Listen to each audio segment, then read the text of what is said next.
Was a sailor first, I sailed the sea. Then I got a job in a factory. Played Buckland's camp with my friend Rory. It was good for him, it was great for me. Liverpool, I left you. Say goodbye to Madron Street. I always followed my heart, and I never missed a beat. Destiny was calling, I just couldn't stick around. Liverpool, I left you, but I never let you down.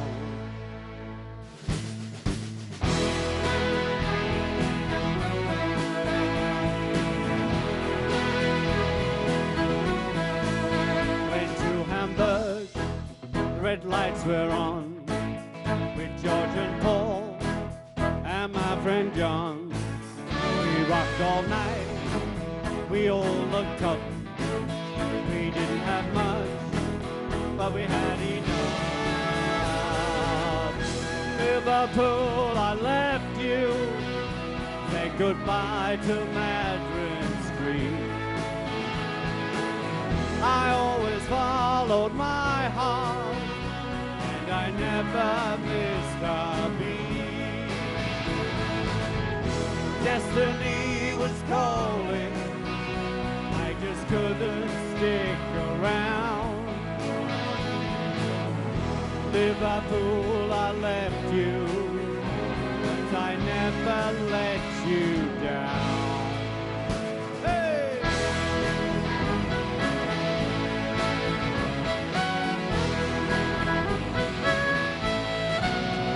In the USA, when we played shade, we were number one. It was fun. When I look back, it sure was cool. All those four boys from Liverpool. Liverpool, I left you. Say goodbye to Ambrose Road. I always followed my heart, so I took it on the road. Destiny was calling, I just couldn't stick around. Liverpool, I left you, but I never let you down.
Peace and love, everybody.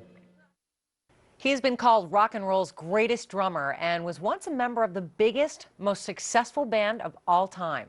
Now, while that may sound like an exaggeration, there is nothing exaggerated about how thrilled we are to be spending the next hour with the one and only Ringo Starr, starting now on Private Sessions.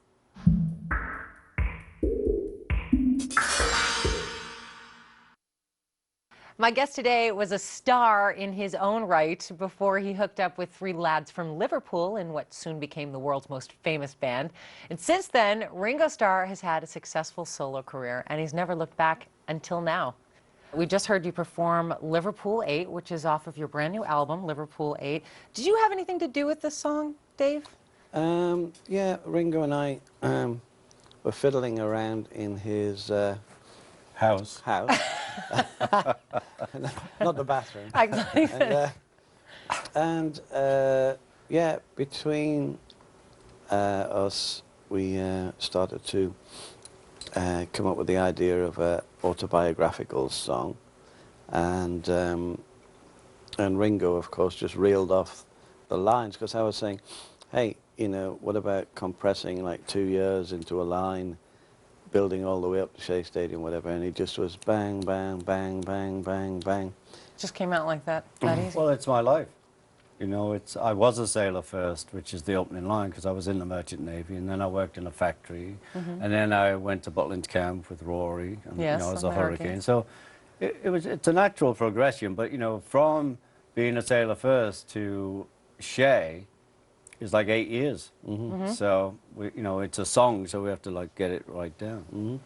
And the best part of the whole song for me, you know, Liverpool, I love you, I'll never let you down. Liverpool, you know, I go through all that Liverpool stuff, but I said, you know, Liverpool, I love you, but he came up with the line, but I never let you down. And I thought that was a beautiful line. It works. But my favourite line that Ringo came up with was when he goes, went to Hamburg and the red lights were on with my friend, was it my The friend? original line? Yeah. When we No. or the line in the song. It's up to you. Well, the original line, because we're just writing a song, was went to Hamburg, the red lights were on with John and George and the other one. Yeah. We're trying to rhyme it with one, but now it's with George My and friend- Paul and my friend John. But then after that, when he says, you know, it was tough, but we had enough. Yeah. And I think it sums up so much about, you know, when at the beginning, they literally were like playing like 6 or 8 hours, sweating, living upstairs to the club, hardly anything to eat, and just really, really, really roughing it, which is, most people forget about bands in those, you know, that period. And he sums it up brilliantly in the verse and with a light-hearted sort of touch. But Now, what inspired you to focus on your roots now? And was that the actual zip code where you were born? That's the actual zip code, yeah, Liverpool 8. Huh. And I had that title for a CD for several years now. I thought, I'm going to call one Liverpool 8 because it's where I was brought up. Yeah. And, but it was Dave's prodding about a mini biography that brought the song to the fore. Oh, it was a good idea. It was just now. I mean, you know, things happen in our lives that you're not in charge of, and a lot of it, it's better that way. And, you know, we started hooking up together because he had a track of George Harrison himself in his kitchen. And he wanted to put drums on this track. And so he asked me, and I said, sure. Well, we went to the studio where I was actually working on my CD. And so I said, well, I've done drums for you. Why don't you do some guitar on one of my tracks? Oh, so it started out just as So guitar. it just started out, you know, out of the blue. Huh. And then you ended up actually helping him Now we're on co-produce the the album. settee together. That's so fantastic. well, actually, yeah, it started even before that, because Ringo was around during the Platinum Weird. Well, time. yeah, but I'm saying before this, now we're like out and about together. You're like Yeah, brothers It was like now. an odd hour here, 20 minutes there, Yeah. maybe a dinner. But now, because of this song, and then, you know, the people I was working with, we had a falling out anyway. That ended, and Dave stepped in. So Dave and I reproduced the album. Now, would you say that this album has maybe more of your personality, your real personality on there than, say, your past releases like Ringo Rama or Choose Love? Well, I think it's all building up to the big personality, you know what I mean? I think the more you do it, you know, when it's my CD, I mean, all the songs I've written with other writers, but I steer it to where I want it to go in the end, where, you know, it's peace and love. As much as I can get peace and love on the CD, that's what I'm doing. Oh, and there's a lot of love on this new disc. There is. And actually a lot of songs with love in the title on this Exactly. disc, too. Well, that was it. You know, that's where I was taking this CD. And I think looking back over the last 5 CDs, it's moving up to love, love, love. But the other thing of that, though, the other side of that coin, I feel now, if we make another CD, it's not going to have Anything to do with love. I can't wait to hear that one. That's going to be you interesting. can say What could that, it but be? I know as soon as the counting, 2, 3, 4, love you, love. It's just going to come out. Oh, it comes out. You know, a big highlight of this song, and actually you've mentioned it throughout the album, I think, in another song, about Shea Stadium. And I saw the video, the both of you in the video, Yeah. and you have Yeah. this beautiful black and white piece that comes up showing you guys playing Yeah. Shea. You obviously hold a special place in your heart for Shea Stadium. Do you know they're tearing it down this year? I didn't know that, and it does hold a special place, but so does New York. And we were both in the car today reminiscing about when we first came, and it was probably one of the most exciting moments of my life when I could feel New York from the plane. I was still up in the air, and I could feel the vibe. It was so great. You know, and we landed, and guess what? We had #1, and, you know, it's where it all started here. But New York is a very special place. It certainly is. Well, it's special because you guys are here visiting right now, and I have much more to talk to you about. And Dave, we're going to see you throughout the show here. You're going to be playing some more songs for us. Okay. I look forward to it. Thank you so much. And when we come back, we'll find out about the early years of how Richard Starkey became Ringo Starr, and later he'll perform the global hits with a little help from my friends and Photograph. So stay with us. Join us next week as we sit down with royalty, Queen Latifah, right here on Private Sessions. Finally, a fresh way to lose weight. Look at me. I lost 60 pounds eating food I love. Introducing Real Food from eDiet's meal delivery. It's a weight loss plan you won't want to quit, with delicious, freshly prepared meals shipped from our gourmet kitchen to you. Join now to get 1 week free and discover why Epicurious.com rated eDiet's meal delivery #1 in taste and nutrition. eDiet is a diet that you'll never want to quit. Our nutritionally balanced meals are designed by registered dietitians based on eDiet's natural glycemic balance to maximize weight loss. You just go online, point, click, and lose weight. So forget dehydrated diet food and lose weight with real food. It's real food. It's not diet food. Join now. Get 21 meals plus daily snacks free when you sign up for our 7-week plan. Plus, get a $25 surprise gift with your first weekly shipment. Call or go online now. When I was told I had lung cancer, it felt like my life was over. There was still a lot of pneumonia in her lung. She had a tumor that was blocking off her entire right lower lobe. With some radiation therapy, chemotherapy, and brachytherapy, we were going to relieve that obstruction and take away that pneumonia. I was going to do everything that I could to improve her quality of life. We're able to utilize that technology to help our patients fight the disease or to make their future as bright as we possibly can. I'm looking to make it a positive experience here. The word remission was just amazing. I couldn't wait to hear that word. What's great is to see that we have given them their best chance for success. Our cancer information specialists are here for you day and night. Call now and they'll send you this life-changing information showing you how our world-class lung program combines with unique therapies to give you treatment options you may not even know exist. I am a lung cancer survivor. There is just no way to ever say thank you.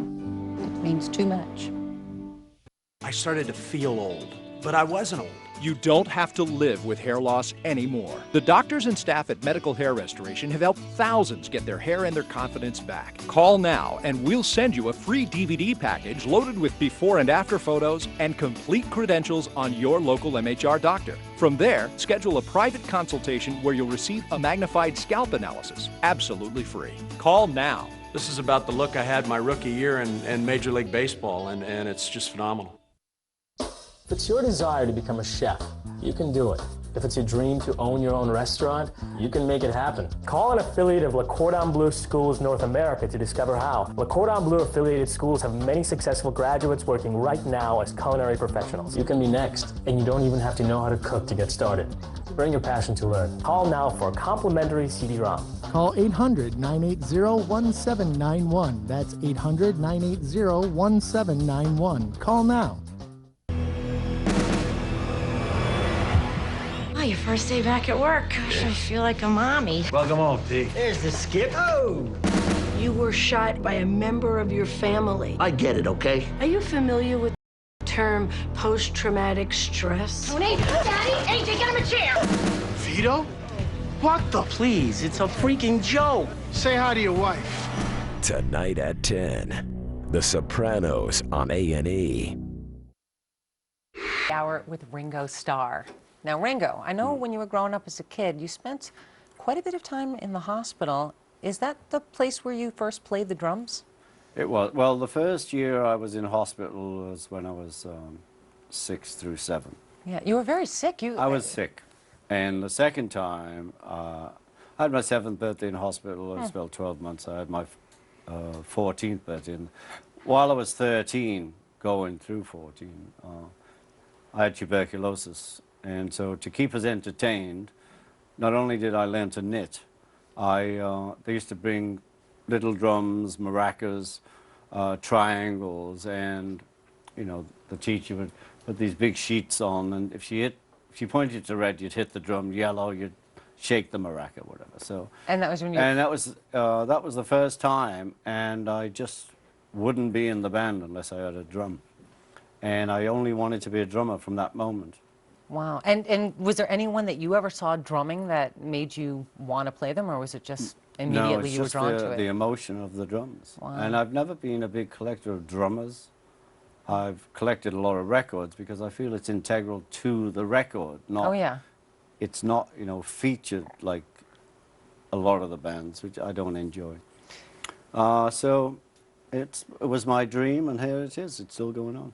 Now, you moved on during the teen years. I know you touched on it on actually Liverpool 8 in the song that you were a sailor first, and then you went off to you worked on the ferry as that was when I was a sailor, then barman. in the factory, then Rory Storm and the Hurricanes. Oh, before we even get there, though, you work in an engineering company, and I heard a couple of different versions I of was this. an engineer.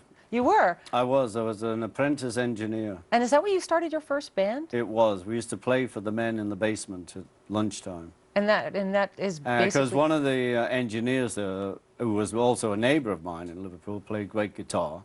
And my best friend, who's still there, I just saw when I was in Liverpool, Roy, it was skiffle band, so we had a what THS does skiffle bass. mean exactly? Well, you know, it comes way down the line from the blues, where, you know, if anyone had a guitar, you know, a scrubbing board, or, you know, you could make music with any piece of apparatus, spoons, any of that.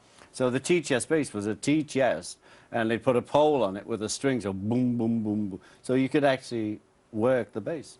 So it was very primitive. Yeah, but that's where I started. That was the first gigs I ever did. That sounds like so much fun, just, you know, playing at work during lunch for the guys. You forced them to listen to you, because they were having lunch too. Well, I bet they're looking back. We had to go through the whole playing thing. You know, I don't know if they still do that, but we played weddings. We played anywhere we could. Yeah. You know, and sometimes they paid us, but a lot of the time we weren't paid. Now, when did you become, where you go from being Richard Starkey, which I love that name too, to Ringo Starr? At Butlin's holiday camp. It was this holiday camp we played at. Is that when you went with Rory Storm? With Rory Storm. Okay. We all took cowboy names. It was all romantic. You come from Liverpool. The West was very romantic. And I was wearing rings by that time anyway. And Liverpool's a place where you're going to get a nickname. No matter what. And so suddenly people were calling me Rings anyway.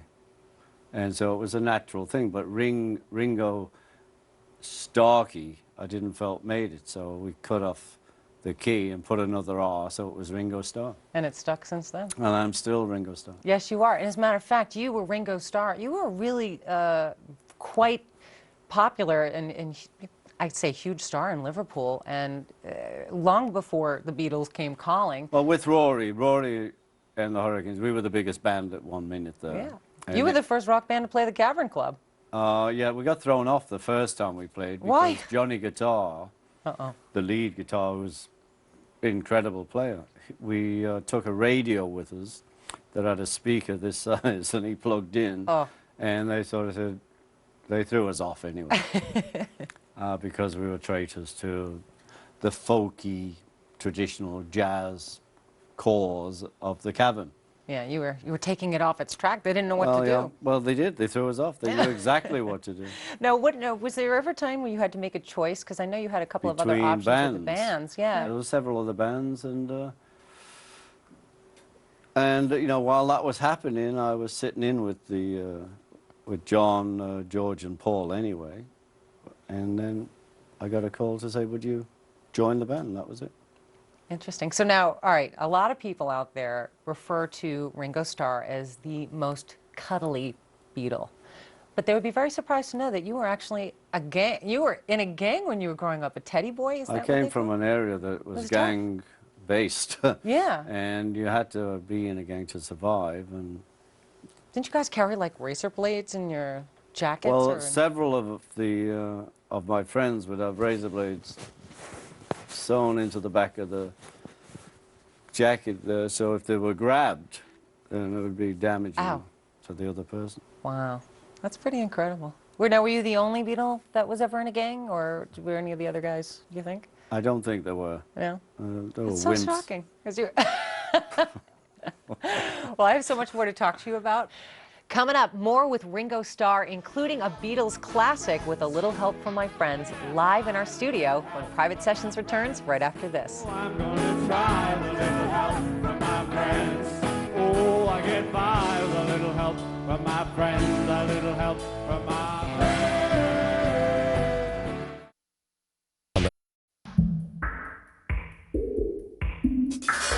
From the history-making Beatles album, Sgt. Pepper's Lonely Hearts Club Band, here's Ringo Starr with a little help from my friends. What would you do if I sang out of tune? Would you stand up and walk out on me? Lend me your ears and I'll sing you a song, and I'll try not to sing out of key. Oh, I get by with a little help from my friends. Yeah, I get high with a little help from my friends. Oh, I'm gonna try with a little help from my friends.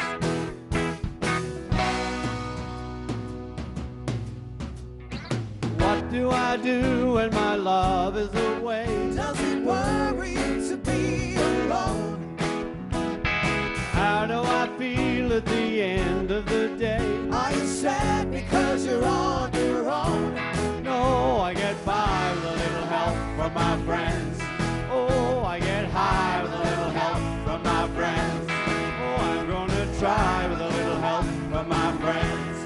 Do you need anybody? I need somebody to love. Could it be anybody? I just want someone to love. Would you believe in a love at first sight? Yes, I'm certain it happens all the time. What do you see when you turn out the lights? I can't tell you, but I know it's mine. Oh, I get by with a little help from my friends. Yeah, I get high with a little help from my friends. Oh, I'm gonna try with a little help from my friends. Do you need anybody? I need somebody to love. Could it be anybody? I just want someone to love. Yeah.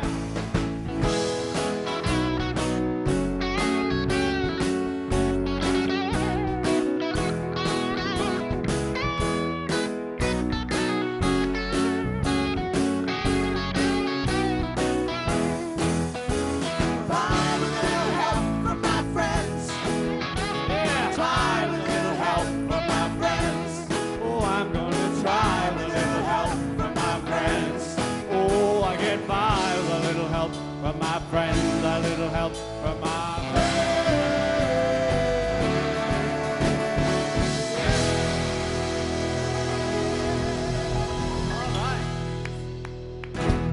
Great. That was with a little help from my friends, as sung by the one and only Ringo Starr. It is so great to have you here. Now, there's something that I heard you have said in the past, which is you're happiest when you're playing in a band. Is that still the case today? It is. It's what I love to do it. I love to play, and I love to play with good players. And it just puts me in this space of joy. Is it sort of like an emotional connection when you get into the studio with the rest of the band members? I like musicians. I like hanging out with musicians. I like writers, of course, musicians, but yeah, it's always uplifting.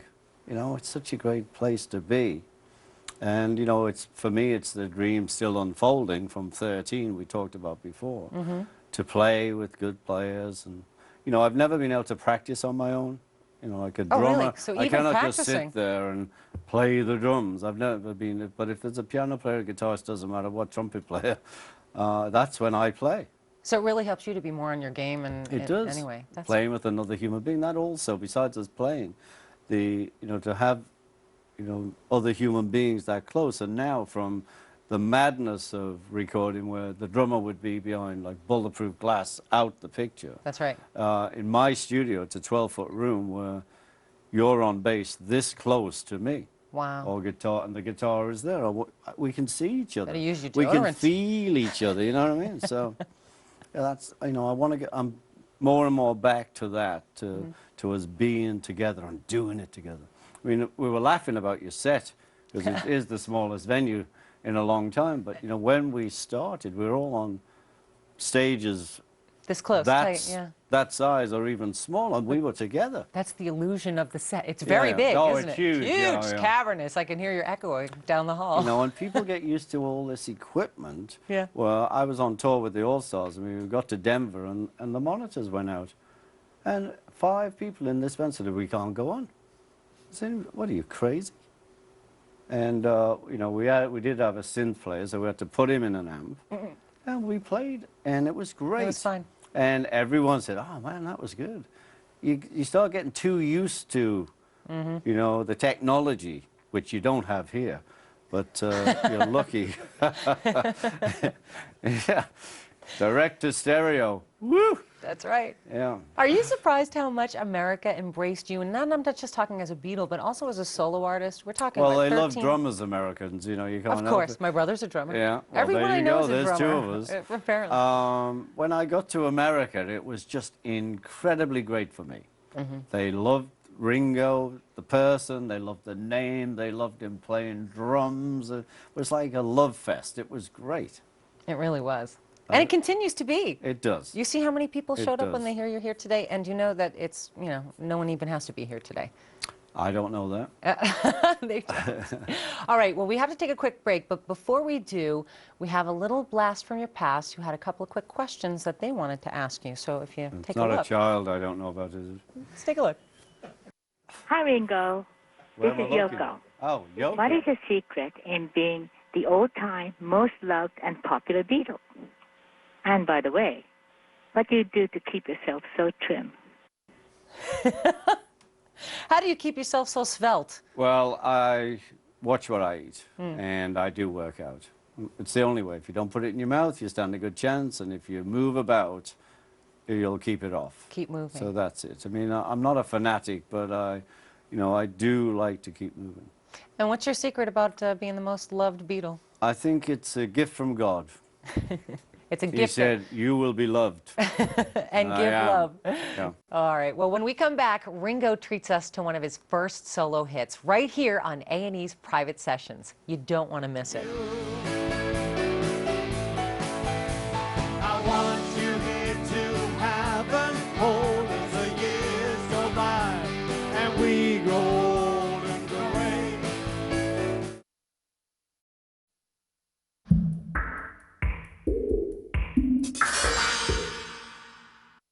Welcome back to Private Sessions. I am here with the great Ringo Starr, who throughout the course of his career so far has turned out a dozen chart-topping hits and 8 best-selling albums.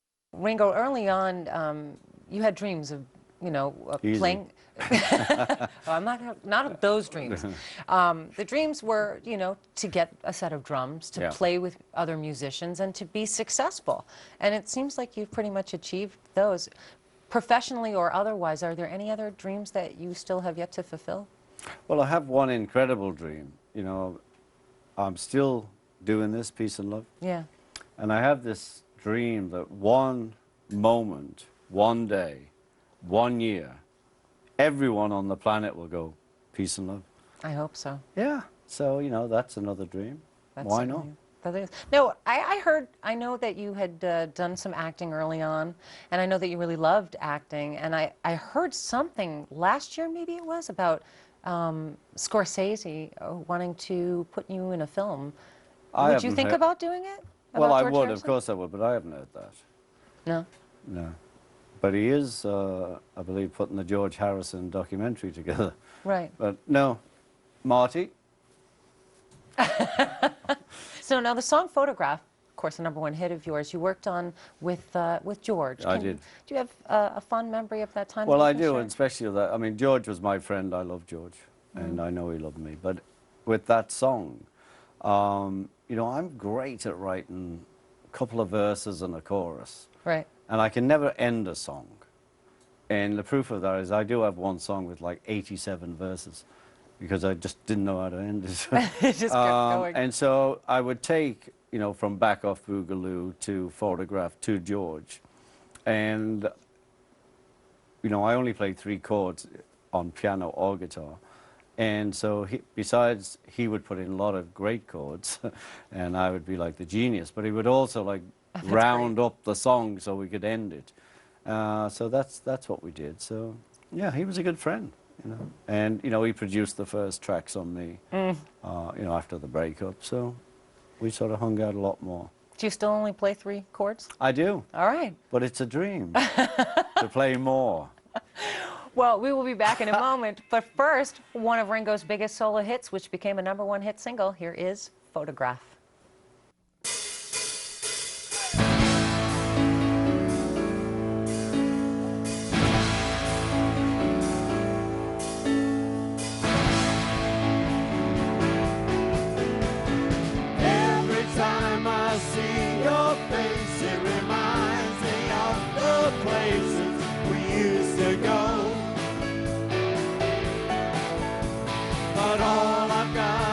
Photograph, and I realize you're not coming back anymore.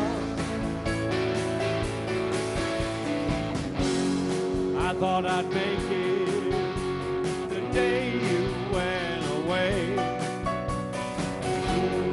but I can't make it till you come home again to stay. I can't get used to living here while my heart is broke. My tears I cried for you. I want you here to have and hold as the years go by and we grow old and gray.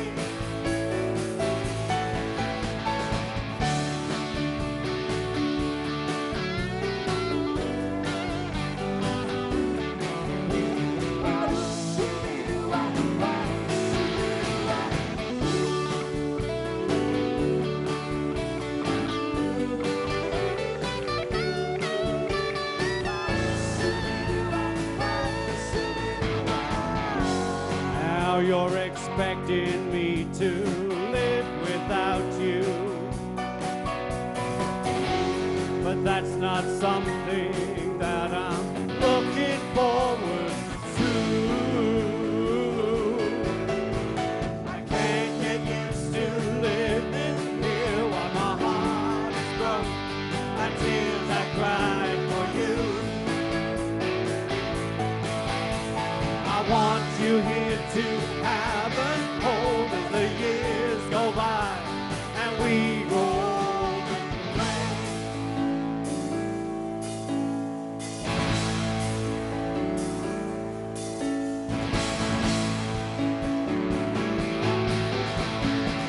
Every time I see your face, it reminds me of the places we used to go. But all I've got is a photograph, and I realize you're not coming back anymore. Come on, one more time.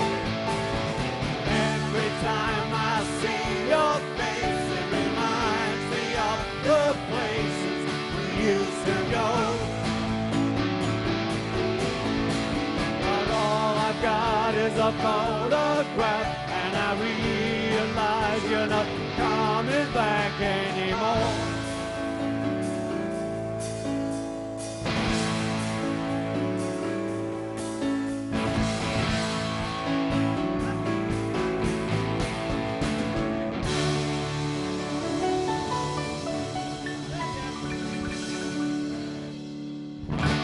Thank you. Much more with Ringo Starr when A&E's Private Sessions returns after this. Hey, hey. Hey, hey. Hey. Things that you do. Owe it to yourself to work with the best.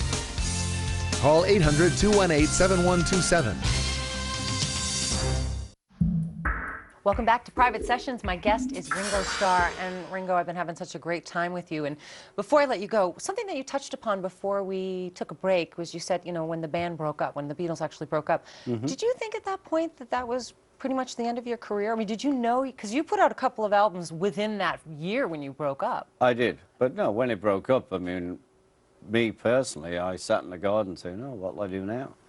And, you know, it was a bit of a drag. It broke up, even though we all wanted it. I mean, we had been working steady for 8 years, and we'd been these brothers, and, you know, suddenly, like, that was over, and it was like, Why did they want it? Do you... Why?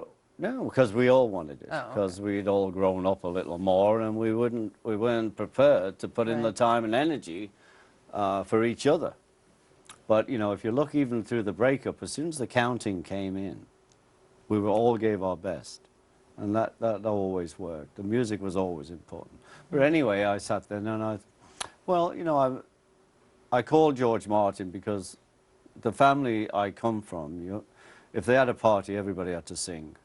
And it was all standards. It was that old Black Magic, whatever, you know. And so I called George and I said, well, I've got this idea, like, to get me on my feet again, that why don't I do an album in those days of, you know, songs from my family? And that's what we did. So that sort of got me going again. And then I came to America with Richard Perry, and we did the Ringo album, which was a huge success. And then we did Goodnight Vienna. And, you know, so I just needed something to kickstart me again, and that's what did it. That's what. Thanks for answering that. I had a feeling, but we had to take a break, of course. Yeah. All right, now we have a little surprise for you. We have a couple of colleagues that wanted to also ask you some questions. So once again, if you wouldn't mind taking a look. Hi, Ringo. Hi. It's Simon. Simon Kirk, I had a couple of questions bastard. for you.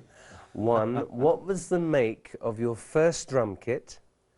And two, who were your biggest influences as a drummer when you were growing up? Thanks. Bye. Bye.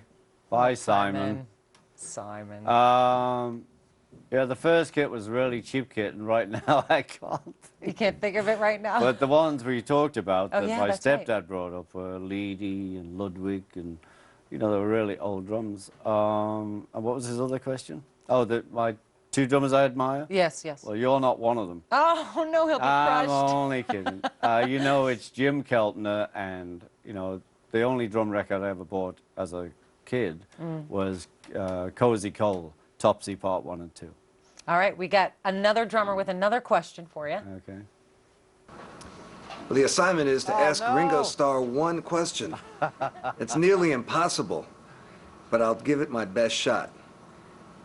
If Ringo was standing right here, I'd ask him,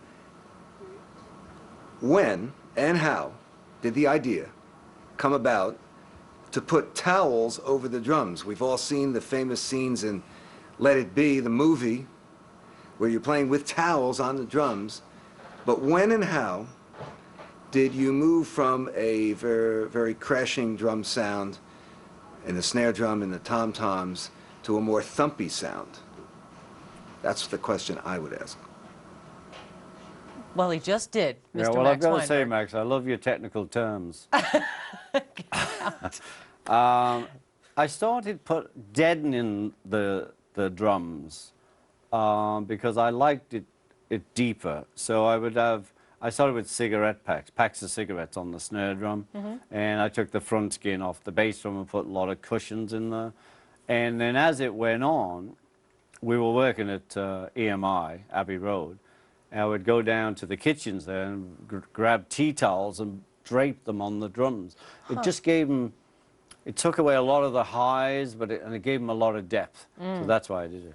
Now, you said there's, you know, actually, I can actually quote you, I believe. You said... May not be true. Well, I'm hoping that it is. You said, you know, as a drummer, as an artist, you really find yourself in the fills. You become who you are in the fills. Well, Can you explain that? Well, as a drummer, the fills are your art. I mean, you have to be able to play the rhythm patterns because you have to play rock if you want, or shuffle, or swing. You know, you have to know those parts. But I feel that when you actually go from into a fill, that's when it happens. For me, that's when the soul hits, you know? Is it sort of like taking a risk as a drummer? It's blacking out in my case. Oh, lovely. Da, da, da, da. I've gone, do da, ba, ba, ba. Well, let's face it. It's not my style. The drums lead the band. Well, yeah. Come on. It's a special person who plays drums. That's right. And I also found it extremely interesting. I didn't know that you were a left-handed drummer, but you played a right-handed... No, I am left-handed. You're left-handed. And my grandmother made me write with my right hand. Oh. And so I do write with my right hand, but, you know, if I play darts or baseball like I would, I play After left-handed. this, are we going to play again? Yeah. So the kit is set for a right-handed person, but I actually play in a left-handed weird way. But that's what made you so unique. Well, it makes it unique. Yeah. We like to use that word now, unique. Unique. Because if you watch a drummer, he can come off and he can roll from the snare to the tom to this tom. I cannot do that because this hand has to come through. So I lead with this hand, so I can come this way around. It's all very technical. I'm following you. Yeah, I know you are, but I'm just saying I have to come the other way. So I have to give myself a chance to bring this hand into play for a solo. Well, I often think to the story that I heard that I think is just the greatest story when John handed you a Motown album and you said, he said, play like this? Yeah, what was the story? He wanted us play like that. Well, there are actually 2 drummers on that track. That's okay. Just play like that. And what goes through your mind when that happens? Well, you do your best. I mean, I'm grateful for, things like that. Yeah. Because they move you up a notch. Because suddenly, okay, I can do, well, what can I do for that? To try and get the interest in beats. Did he do that a lot with you? No. Kind of challenge you with that? No. He, that was just one particular time. Yeah. Those are 2 drummers on that song. I don't care. Play it like that. Yeah. Yeah. That's fantastic. Well, before we say goodbye, I'm so excited that you're going to perform one more song for us. I am. And what song was that? Now, Boys, actually. Ah, great. I've done Boys. It was one of the first songs I ever did live with all those other bands before the Beatles, and I'm still doing it. And it was actually, it's a girl's song, but who cares? Of course, it's a classic Shirelles. Yeah. That's fantastic. Ringo, it was such an honor having you here. Again, I can speak on behalf of everyone. Please come back, and best of luck with the album and everything that you do in your future. Thank you. Thank you so much. Could you tell Simon the kit was Ajax? Ajax, no problem. You just did. It's all in there. It just has to bubble up occasionally. Once again, here is Ringo Starr with Boys. Thank you.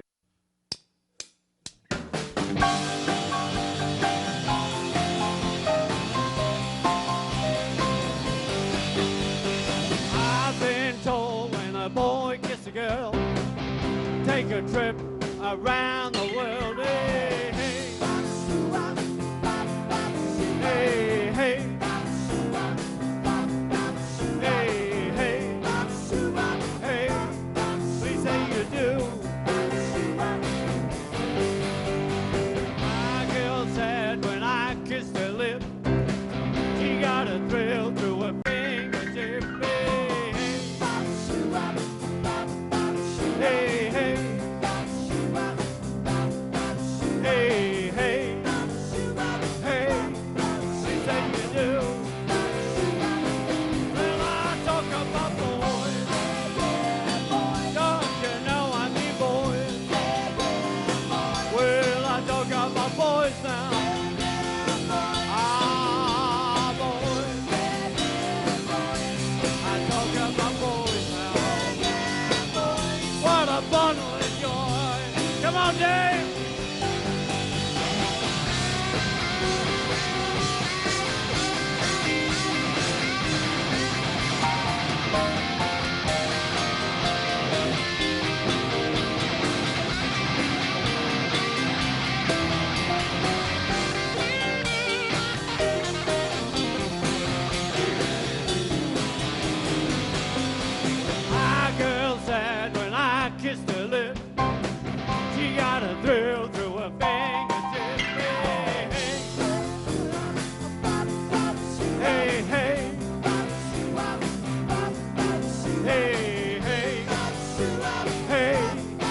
say you do. Boy, don't you know I mean boy? Well, I talk about boys now. Ah, boy. Well, I talk about boys now. What a bundle of joy. Give me piano.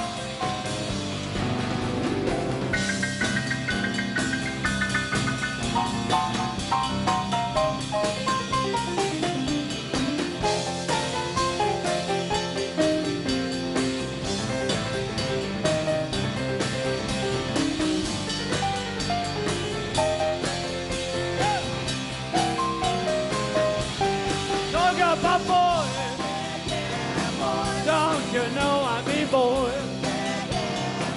Well, I talk about boys now. Ah, boys. Well, I talk about boys now. What a bundle of joy.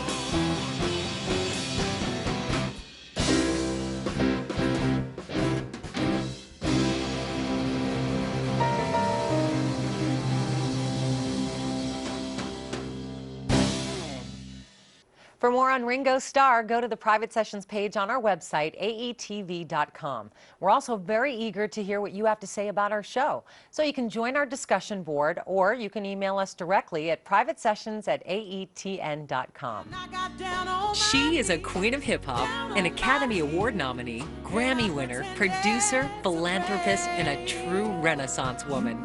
Queen Latifah, next week on Private Sessions. 'Cause he knows I'm gonna stay. California dream.